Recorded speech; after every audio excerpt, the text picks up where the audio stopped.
বিচারকের সামনে থেকে সবেমাত্র জামিন পেয়ে বেরিয়েছিলেন সাবেক স্বামী, কিন্তু স্বস্তির নিঃশ্বাস ফেলার আগেই প্রকাশ্যেই তাকে বেধড়ক মারধর শুরু করেন সাবেক স্ত্রী।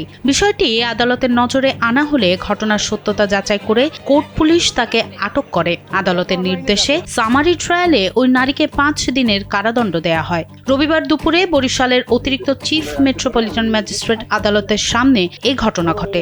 অভিযুক্ত তরুণীর নাম ফাতেমা মনীষা। ভুক্তভোগী সাবেক স্বামী সাজ্জাদ হোসেন বরিশাল সদর উপজেলার চরপত্তনিয়া গ্রামের আবুল কালামের ছেলে। সাজ্জাদ হোসেনের দাবি, পারিবারিক বিরোধের জেরে গত মাসে তিনি ফাতেমা মনীষাকে তালাক দেন। এরপর মনীষা তার এবং তার মা শাহনাজ পারভিনের বিরুদ্ধে আদালতে মামলা করেন।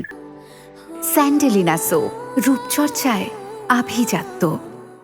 এই মেয়ে যে এত মিথ্যে কথা বলতে পারে, আবার কিনা আরেকটা মিথ্যা বানিয়ে বলে যে আমার এটা করছে।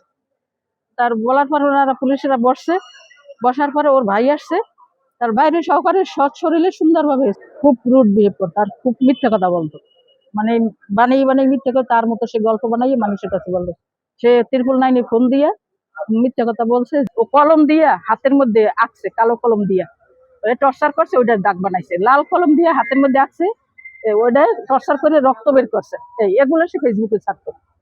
আর বিভিন্ন রকমের ওই গান নাচ দিয়ে এরকম এটি আর কি আমরা আসলে মানতে পারতাম না যে ছেলের বউ এরকম রাস্তাঘাটে টিকটক করবে এগুলো। রোববার সেই মামলায় আদালতে হাজির হয়ে জামিন আবেদন করেন সাজ্জাদ। আদালত তাকে জামিন দেন এবং তার মাকে মামলা থেকে অব্যাহতি দেন।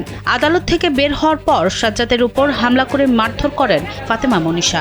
কোর্ট প্রাঙ্গণ থেকে যাচ্ছি, তখন বাদী ফাতেমা মনীষা, আমার সাবেক মানে স্ত্রী, যার সাথে ডিভোর্স হয়ে গেছে গত মাসে 3/2/26-এ, সে পিছন দিক থেকে আমার কলার টেনে ধরে এবং আমার মাথায় আঘাত করে এবং চড়-থাপ্পড় দেয়। তো আমি তৎক্ষণাৎ ম্যাজিস্ট্রেট স্যারের কাছে গিয়ে বলি যে এই ঘটনা।